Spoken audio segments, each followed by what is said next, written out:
सबसे पहले इस वर्ष सीबीएसई की परीक्षा में 10वीं क्लास की जो परीक्षा हुई उसमें जिन लड़कों ने बच्चियों ने सफलता प्राप्त की उन्हें मैं अपनी शुभकामना अपना आशीर्वाद देता हूं और उन्हें एक परामर्श छोटा सा यही देता हूं कि अब बहुत ही निर्णायक स्थिति पे आप पहुंच गए हैं। 10th क्लास के बाद आपका एक नया जीवन नया परिवेश शुरू हो रहा है,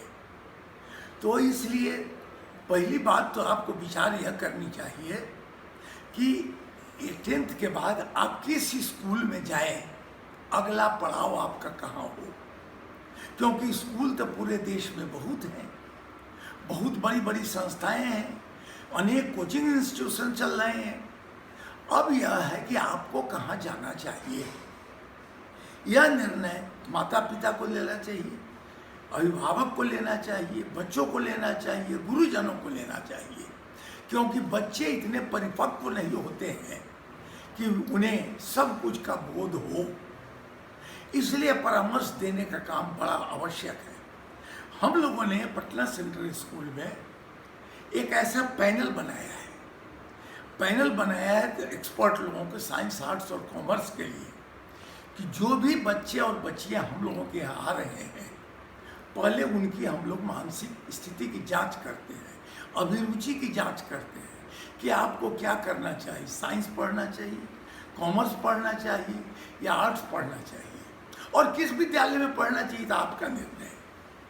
तो अगर आपने एक्सपर्ट से परामर्श करा लिया है तो निश्चित रूप से आपके जीवन में भूल नहीं होगी, आप कभी भी गलती नहीं करेंगे। सही चुनाव, मान लीजिए कोई लड़का साइंस पढ़ना चाहता है और कॉमर्स में चला जाए, आर्ट्स में चला जाए, तो भूल हो जाएगी। और अगर आप कोई चाहता है जब IAS IPS में जनरल परीक्षा दें तो उसके लिए अलग से तैयारी करनी पड़ती है, तो वहाँ भी साइंस में या कॉमर्स में गलत परामर्श से चले जाने पर आपको बहुत बड़ा नुकसान हो सकता है। तो पहली बात, किस विद्यालय का चुनाव करें आप। दूसरी बात कि आप किस ट्रेड में जाना चाहते हैं, आर्ट, साइंस, कॉमर्स में, इसके लिए चुनाव करावें। और समय अब बहुत कम रह गया है, क्योंकि 30 तारीख तक हम लोगों ने प्रयास किया है कि 30 जुलाई तक हम पूरे सिलेक्शन की प्रक्रिया को पूरा कर लें और उसका अगस्त में ऑनलाइन क्लास भी हम लोग जब तक खुलता नहीं है तब तक हम लोग शुरू करें।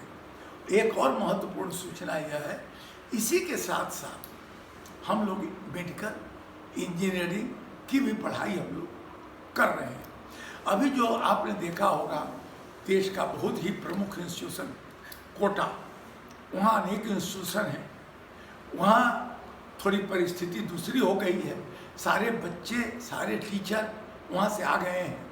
हम लोगों ने उन लोगों के सहयोग से एक टीम बनाया है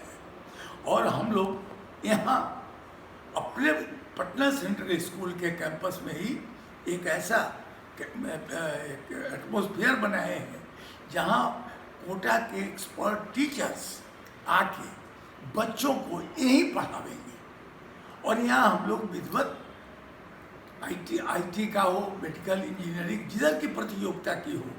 हम लोग तैयारी शुरू कर दी है, टीचर्स आ गए हैं। तो आपसे अनुरोध यह है कि अगर आपको उसमें भी रुचि हो तो आप आसानी से यहाँ पटना सेंट्रल स्कूल में एडमिशन कराएं, +2 में, 11th क्लास में, और फिर उसके साथ साथ अगर आप चाहते हैं तो IT का भी कोर्स पूरा कर सकते हैं। सारी व्यवस्था हम लोगों ने कर दी है। बाहर के बच्चों के लिए एक वेल मेंटेन्ड हॉस्टल है जहाँ एक्सपर्ट के नियंत्रण में भोजन की व्यवस्था की जाती है, AC कमरे लगे हुए हैं, सारे बच्चों को रहने की सारी सुविधा है, मेडिकल फैसिलिटी है, सिक्योरिटी है, सारी सुविधा हम लोगों ने कर दी है। अब तमाम मित्रों से अनुरोध है कि वे अपने वार्ड को, अपने बच्चों को पटना सेंट्रल स्कूल में लावें और उसकी जांच करवा के और उसके विभाग का चुनाव करके अब बच्चों को नामांकन करा ले। बाकी हमारी जवाबदेही शुरू होगी और हम आपको विश्वास दिलाते हैं कि हम कभी भी आपको गलत परामर्श नहीं देंगे, सही ढंग से आपके बच्चों का शिक्षण प्रशिक्षण, नैतिकता का, चरित्र का, विचार का संरक्षण करते हुए आपके बच्चों को विकसित करेंगे, ऐसा मेरा विश्वास है।